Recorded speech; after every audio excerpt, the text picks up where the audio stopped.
الحمدللہ ہماری دعوت کو انہوں نے لبیک کہتے ہوئے تشریف لائے۔ میری مراد ہے حضرت علامہ ڈاکٹر یاسین علی عثمانی صاحب، جو نائب صدر بھی ہیں ملی کونسل کے اور All India Muslim Personal Law Board کے بھی ایک کاروباری کے اندر ہیں، اور بہت سی ذمہ داریاں ان کے سر پر ہیں، اور ایک بہترین مقرر ہندوستان کے تقریباً کونے کونے میں آپ کا خطاب ہو رہا ہے۔ گجرات میں بھی ان کا بہت مرتبہ آنا ہوا ہے، پچھلے کچھ دنوں پہلے کچھ میں بھی وہ تشریف لائے تھے۔ میری گزارش ہے حضرت سے کہ وہ تشریف لائیں اور اپنے خصوصی انداز میں سامعین کو مستفیض اور منور فرمائیں۔ حضرت علامہ ڈاکٹر یاسین علی عثمانی صاحب۔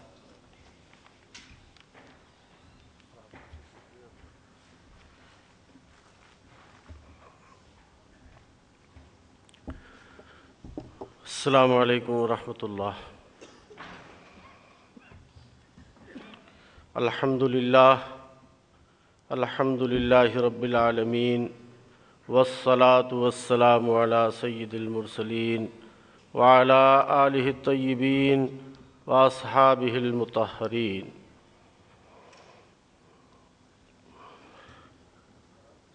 گجرات کے دارالسلطنت اور ہندوستان کے تاریخی شہر احمد آباد میں آل انڈیا ملی کونسل گجرات کے زیر اہتمام ملک بچاؤ نفرت مٹاؤ عنوان کے تحت منعقد آج کا یہ اجلاس، اور اس میں تشریف فرما آل انڈیا ملی کونسل کے صدر اعلی وقار اور آج کی اس مجلس کے صدر محترم، اسٹیج پر رونق افروز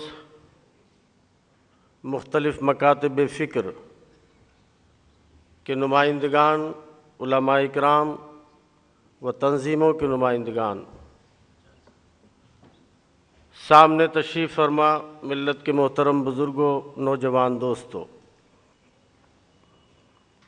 ابھی آپ نے سنا کہ آل انڈیا ملی کونسل نے تقریباً 1.5 سال قبل اس نعرے کے ساتھ پورے ملک میں اجلاس منعقد کرنے اور ایک مخصوص پیغام دینے کا فیصلہ کیا تھا۔ گجرات کی سرزمین پر یہ باضابطہ اور باقاعدہ دوسرا اجلاس ہے۔ میری خوش نصیبی ہے کہ مجھے اس دوسرے اجلاس میں بھی شرکت کا موقع مل رہا ہے۔ اس سے پہلے کچھ میں ہوا تھا اور حضرت مولانا عالف نقشبندی صاحب نے اس کا اہتمام کیا تھا اپنے تمام احباب اور رفقائے کار کے ساتھ۔ آج کا یہ اجلاس منعقد ہے اور آپ مجھ سے پیش رو اپنے قائدین کے ذرّی خیالات سے مستفیض ہو رہے ہیں۔ گجرات اس وقت دنیا کے نقشے پر ہے، اور گجرات کے رہنے والوں کی ذمہ داریاں ہر لحاظ سے بڑھتی جاتی ہیں، اور بالخصوص مسلمانوں کی ذمہ داریاں۔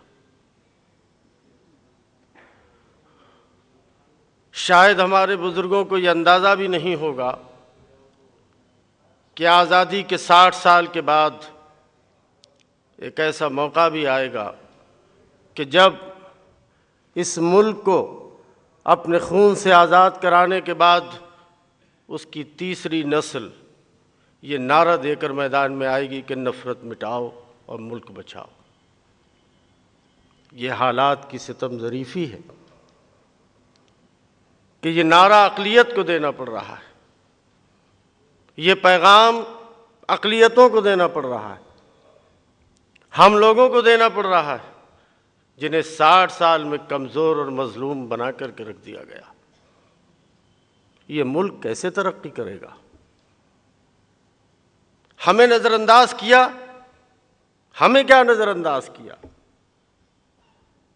گاندھی کے خواب کو نظر انداز کیا، مولانا آزاد کے خوابوں کو چکنا چور کیا، رفیع احمد قدوئی کے خوابوں کو چکنا چور کیا۔ گاندھی جی نے تو یہ کہا تھا کہ کسی ملک کی ڈیموکریسی کی کامیابی کی ضمانت یہ ہوتی ہے کہ اس ملک کی رہنے والی اقلیتیں کتنی مطمئن ہیں، کتنی خوشحال ہیں اور کتنی اطمینان کے ساتھ زندگی گزار رہے ہیں۔ ہم 60 سال کے بعد جب اس معیار پر اپنے شاندار ہندوستان کو دیکھتے ہیں تو اپنے بزرگوں کے خواب میں ہم لوگ خود جو ہے وہ گم ہو جاتے ہیں۔ کہاں لا کے کھڑا کیا، کن حالات سے دوچار ہیں۔ ہمیں تو چھوڑیے ہمارے ساتھ جو ہوا، 40 کروڑ لوگ خط غربت سے نیچے کی زندگی گزارے اور شائننگ انڈیا کا نعرہ لگا رہے ہو۔ 50 کروڑ عورتیں جنہیں اس ملک میں ایک دھوتی کے علاوہ دوسری دھوتی نصیب نہیں ہوتی، شائننگ انڈیا کا نعرہ لگاتے ہیں۔ اڑیسہ، بہار اور بنگال میں پانی نصیب نہیں ہے، لوگ رات کو بھوکے سو جاتے ہیں۔ جا کے دیکھو دہلی کی سرزمین پر کڑاکے کی سردی پڑ رہی ہے، لوگوں کو لحاف، گدا اور کمبل نصیب نہیں ہے۔ نہ جانے کتنے بے سہارا ایک ایک لحاف کو ترس کر موت کا شکار ہو جاتے ہیں۔ اس ملک میں باپ گردہ بیچ کر بچوں کی پرورش کر رہا ہے۔ آل انڈیا انسٹیٹیوٹ کے دروازے پر لوگ خون لے کر کے آتے ہیں کہ ہمارا خون لے لو، ہم قرضدار ہیں۔ اس ملک میں کسان بھوکوں مر رہا ہے، خودکشی کر رہا ہے۔ 4.5 کروڑ نوجوانوں کا روزگار دفتر میں نامینیشن ہے، رجسٹریشن ہے۔ 4.5 کروڑ نوجوان بے روزگار ہیں۔ ملک میں تفریق ہے، ملک میں نفرت ہے، ہندو مسلم کے جھگڑے۔ کہاں لا کے ملک کو کھڑا کیا؟ کیسے نکلے گا اس دلدل سے؟ کیسے بچے گا؟ اس کی فکر ہم سب کو مل کے کرنی، اور شاید آل انڈیا ملی کونسل اسی فکر میں مبتلا ہے۔ اور بلا وجہ نہیں ہے، میں دفاعی نہ تقریروں کا عادی ہوں، نہ دفاعی پوزیشن میں رہنے کا عادی ہوں۔ یہ ملک ہمارا ہے، ہم اس کے 2 اور 1 نمبر کے شہری نہیں ہیں، ہم اس ملک کے وارث ہیں، ہم اس ملک کے مالک ہیں۔ اور یہ نعرہ بلند کرتے ہیں، نہ تیرا ہے نہ میرا ہے، یہ ہندوستان سب کا ہے۔ نہ تیرا ہے نہ میرا ہے، یہ ہندوستان سب کا ہے، اور نہیں سمجھی گئی یہ بات تو نقصان سب کا ہے۔ لہذا اس ملک کو بچانے کے لیے، چونکہ ہم سچے وارث ہیں، ہم مالک ہیں، ہماری ذمہ داریاں بڑھتی ہیں۔ گو کہ اقلیت میں ہے، گو کہ کمزور ہے، گو کہ مظلوم ہے، حالت اتنی خراب ہے کہ 2% بھی ملازمتوں میں نہیں ہے۔ عالم یہ ہے کہ سن 1950 میں جو دلت کہے جانے والے مسلمانوں کو ریزرویشن ملتا تھا، اس سے باضابطہ پریسیڈنشیل آرڈر کے تحت ہم پیشہ مسلم برادریوں کو نکال کے باہر کھڑا کر دیا گیا۔ آپ کو معلوم ہے، میری ملت کے نوجوانوں، یاد رکھنا، کوئی قوم اقتدار سے باہر رہ کر باوقار نہیں ہوتی۔ تمہاری اقتدار کی دوری نے تمہیں نقصان پہنچایا، تمہیں اقتدار کی طرف قدم بڑھانے چاہیے، تمہارے قدموں کو جان بوجھ کر روکا گیا۔ 76% پہ الیکشن لڑتے ہو، SC/ST کی ریزرویشن والی سیٹوں پہ الیکشن نہیں لڑ سکتے، 130 سیٹیں جہاں الیکشن نہیں لڑ سکتے، جبکہ تمہارے اندر بھی وہ کمزور برادریاں موجود ہیں۔ 1157 MLA کی سیٹوں پر ملک میں الیکشن نہیں لڑ سکتے، جبکہ تمہارے درمیان میں بھی غریب موجود ہیں۔ جان بوجھ کر کے تمہیں نکالا گیا، اور شرط لگائی گئی کہ جو اپنے دھرم کا پریورتن کر لے گا، اس دلت کو بھی SC/ST ریزرویشن سے محروم کر دیا جائے گا۔ آج جب ہم ریزرویشن کی بات کرتے ہیں تو یہ کہا جاتا ہے کہ مذہب کے نام پر ریزرویشن مانگ رہے ہو، اور 50-60 سال پہلے خود ہی مذہب کے نام پر ریزرویشن سے ہمیں محروم کیا، اور مذہب کے نام پر ریزرویشن کو جاری کیا، اور ہمیں یہاں لا کر کے کھڑا کر دیا۔ لیکن یاد رکھیے اب ہماری والی نسل اب بھوکے مرنے کو تیار نہیں ہے، بے وقار زندگی گزارنے کو تیار نہیں ہے، بے عزت زندگی گزارنے کو تیار نہیں ہے۔ باوقار زندگی گزارنے کا عزم کیا ہے ہم نے، اور اس ملک میں ہم نے سینچا ہے خون سے چمن دوستو، اور ہم کو پیارا ہے جاں سے وطن دوستو۔ یہ تعصب کے بادل ہٹائیں گے ہم نے باندھا ہے سر سے کفن دوستو۔ اس ملک میں ہم مل کر کے ہزاروں لاکھوں ہندو سکھ عیسائی کروڑوں جو آپ کے اس فیصلے کے ساتھ کھڑے ہوں گے کہ اس ملک کو بچاؤ اور اس ملک کو ترقی کے راستے پر لے جاؤ۔ یہ ملک ابھی بہت پیچھے ہے۔ دل چاہتا تھا کہ اگر 60 سال میں صحیح فیصلے کیے ہوتے، لڑاؤ اور حکومت کرو کی پالیسی پر عمل نہ ہوتا، ایک مخصوص ذہنیت کے تحت اگر غریبوں، مظلوموں اور دلتوں، کسانوں، مسلمانوں کے ساتھ اگر اس ملک میں ناانصافی نہ ہوتی، تو میرا دعویٰ ہے کہ اگر صداقت کے ساتھ اس ملک کو چلایا جاتا تو یہ وہ عظیم الشان ملک ہے کہ جو اپنے اندر وہ صلاحیت رکھتا تھا کہ ساری دنیا کی آج رہنمائی کر رہا ہوتا، قیادت کر رہا ہوتا، اس کو لیڈ کر رہا ہوتا۔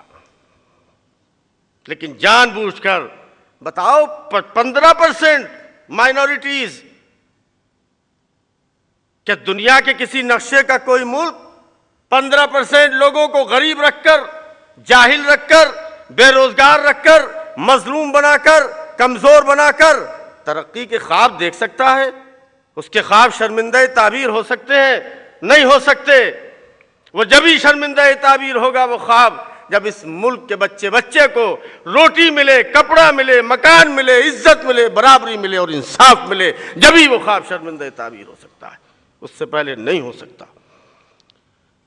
اس لیے خیر امت کے افراد ہم اور آپ ہیں، ہماری بہت ذمہ داری بڑھتی ہے۔ ہم نے بھی نہیں پوچھا، اپنے کیے کی سزا بھگت رہے۔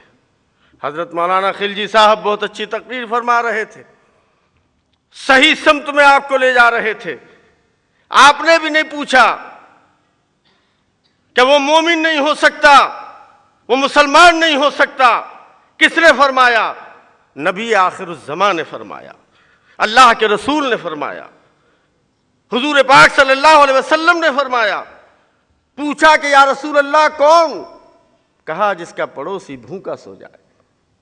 40 کروڑ لوگ ملک میں خطے غربت سے نیچے کی زندگی گزاریں اور ہم بحیثیت مومن کے آرام سے بستروں پر چین کی نیند سوئیں، سزا تو ہمیں ملے گی، سزا تو بھگتیں گے۔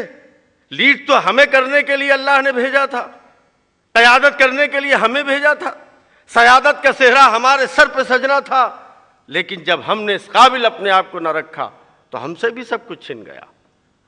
میاں دوستو اور عزیزو، اپنے آپ کو اس قابل بناؤ۔ تعلیم میں کہاں کھڑے ہو گئے؟ یہ کیسے سارے حالات بدلیں گے؟ دنیا کے حالات خراب ہیں۔ کیوں؟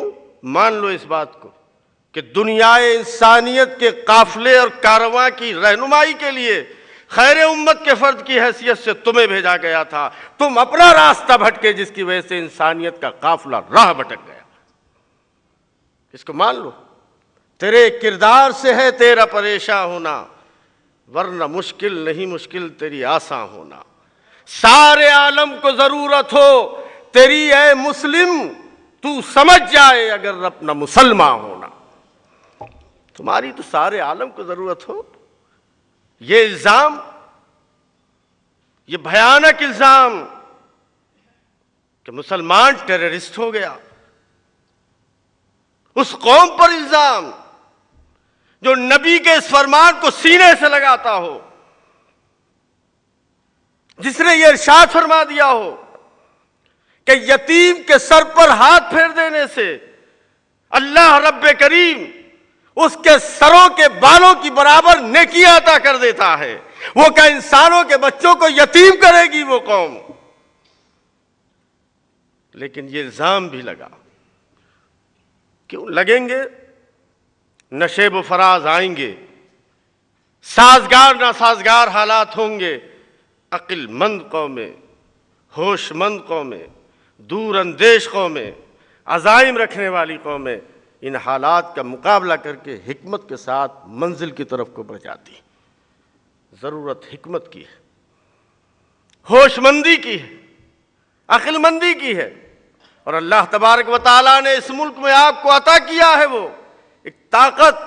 میں نہیں لے جانا چاہوں گا اس جانب اپنی تقریر کو، پھر کبھی حاضری ہوئی تو آپ سے براہ راست گفتگو ہوگی اس پر بھی، کہ اللہ نے آپ کو ووٹ کی طاقت عطا کی ہے اس ملک میں عزت حاصل کرنے، عزت بخشنے، عزت دینے اور خود باعزت رہنے کے لیے۔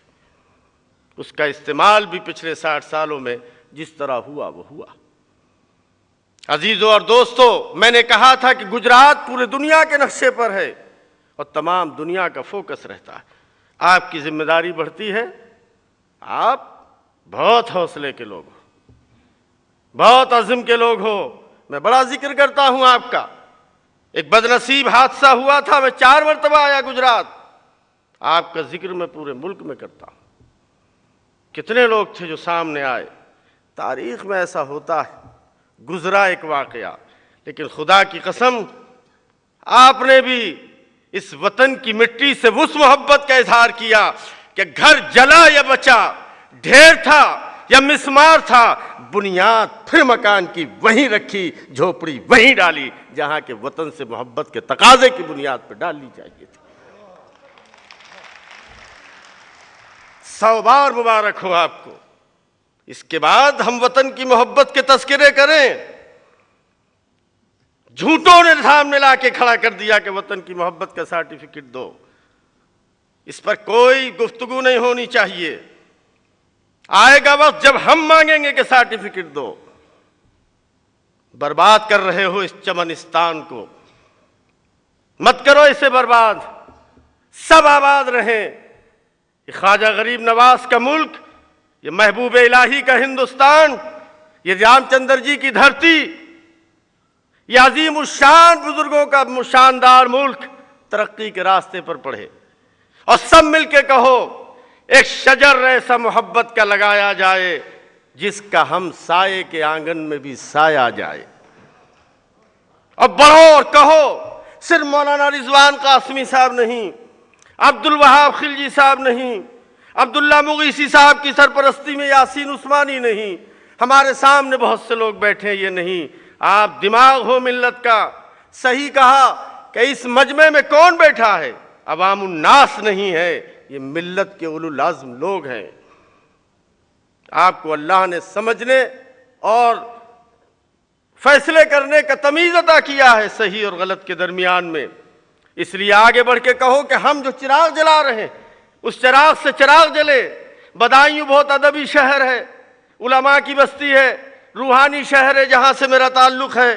آپ سنتے ہوں گے ہمارے یہاں بچہ بچہ شعر کہتا ہے، ایک بہت ہی بغیر پڑھے لکھے شاعر کا شعر آپ کے حوالے کر کے آگے بڑھتا ہوں کہ میں کیا کہنا چاہتا ہوں کہ ملی کونسل کا علم یا کسی تنظیم کا علم ہر نوجوان کے ہاتھ میں ہو، اور اس طرح ہو کہ ہر شخص ایک چراغ کی زحمت اگر کرے، ہر شخص ایک چراغ کی زحمت اگر کرے، ظلمت کدے میں جشن چراغاں دکھائی دے۔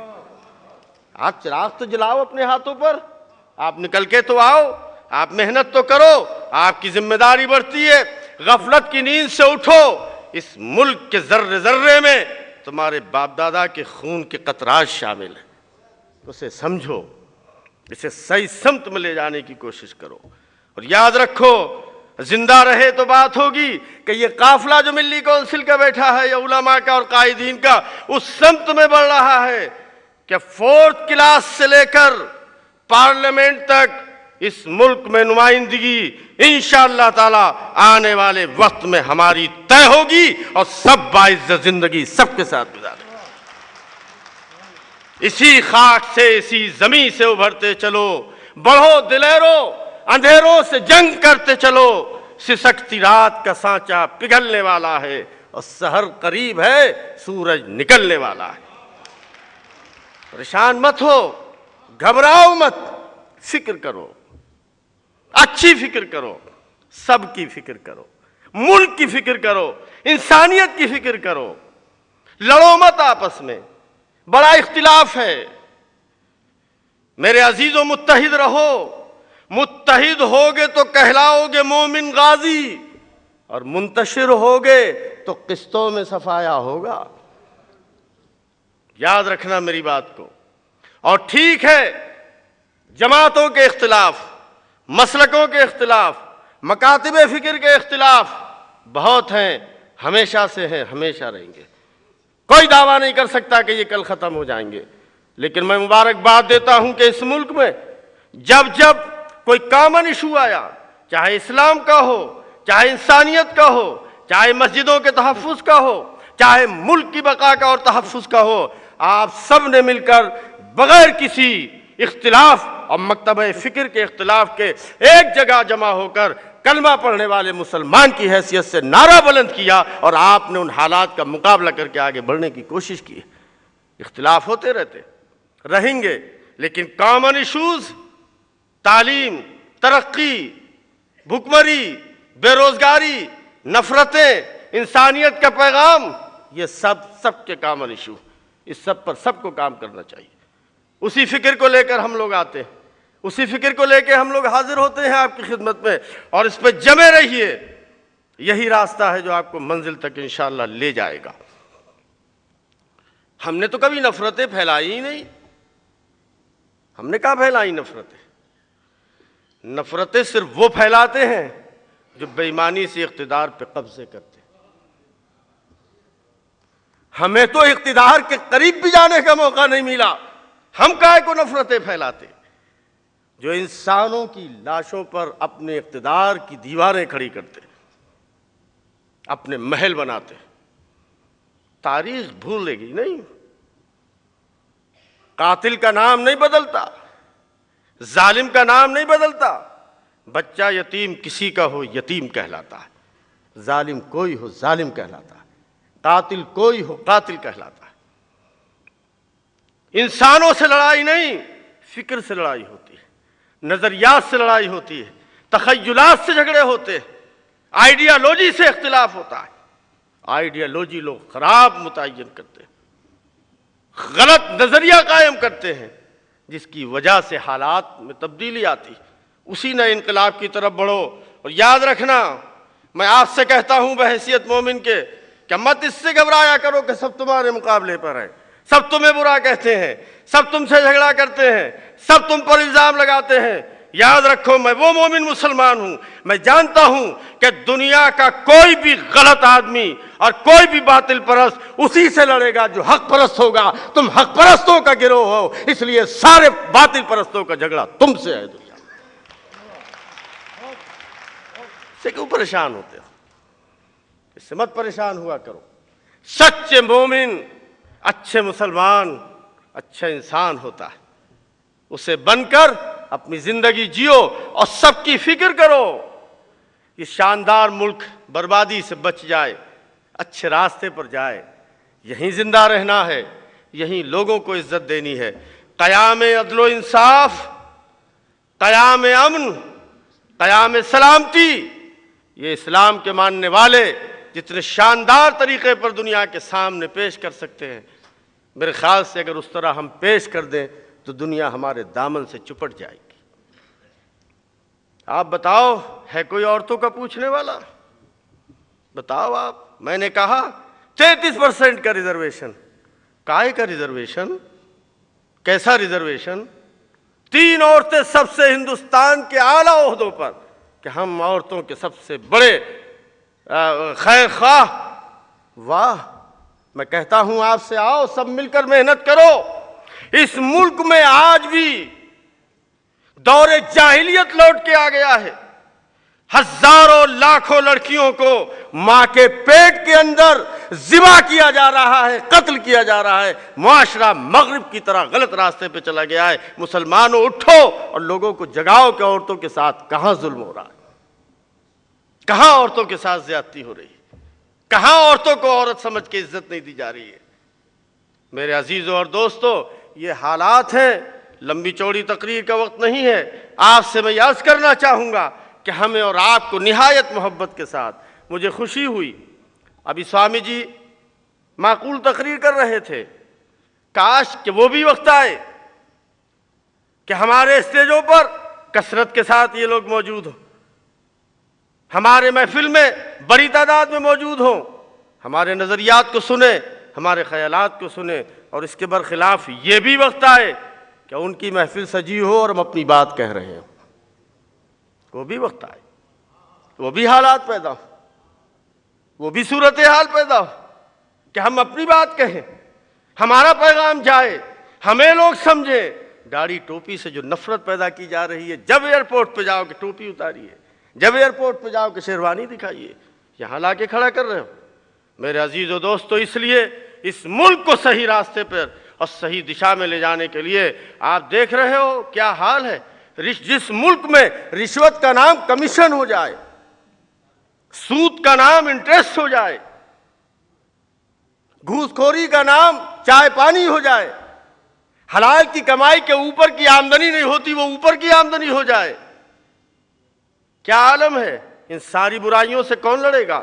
ایمان والا لڑے گا، مومن لڑے گا، مسلمان لڑے گا، اللہ کے رسول صلی اللہ علیہ وسلم کا سچا غلام لڑے گا۔ اس لیے میں آپ سے کہتا ہوں کہ ان تمام خرابیوں کا ایک عجیب و غریب عالم ہے، اور خوشی کیوں ہوتی ہے؟ گو کہ ہم بھی بڑے خراب ہیں، اللہ کے جواب دینا ہوگا۔ پتہ نہیں کیا سزا طے ہو رہی ہوگی، ہم نے کچھ نہیں کیا ہے، ہم تو بس جن حالات میں ہیں وہ ہیں۔ اللہ اپنا فضل فرمائے، میں خود اس میں شامل کر کے کہتا ہوں یاسین عثمانی کہ ہم اپنی ذمہ داریوں کو کتنا پورا کرتے ہیں۔ آپ مجھے بتاؤ، ملت کے نوجوانوں، تم ہی سے مخاطب ہوں کہ تم بتاؤ، بس خوشی اس پر ہوتی ہے کہ ابھی ایک رمق ایسی ہے کہ شراب، اگر ہمارے یہاں کسی نے شراب کو شراب سمجھ کے پی لیا ہے، ابھی یہ رمق ایمان کی ضرور ہے کہ اگر پی لیا ہے تو حرام سمجھے ہوئے ہے، تہذیب کا حصہ نہیں بنایا۔ سود اگر کوئی لے رہا ہے تو حرام سمجھ کے لے رہا ہے، اس نے اپنے تہذیب کا حصہ نہیں بنایا۔ یہی رمق ہے وہ ایمان کی، جس تقوی کی طرف لے جاتی ہے اور آپ کو دوسروں سے ممتاز کر دیتی ہے، امتیاز پیدا ہو جاتا ہے۔ دنیا ناخدا تہذیب کے علمبردار، پورا یورپ، پورا امریکہ بربادی کی کگار پر ہے۔ ناحق انسانوں کا خون رنگ لاتا ہے۔ ایک ملک نہیں، ایک بستی نہیں، تم نے بہت ملک اور بہت بستیاں تم نے جلا کر کے خاکستر کیا ہے۔ 2 لاکھ لوگ عراق کے اندر تمہاری توپوں اور بندوقوں کے شکار ہوئے۔ اللہ کی زمین پہ انسانوں کا خون اس طرح بہے گا اور ہم پڑے پڑے سویا کریں گے؟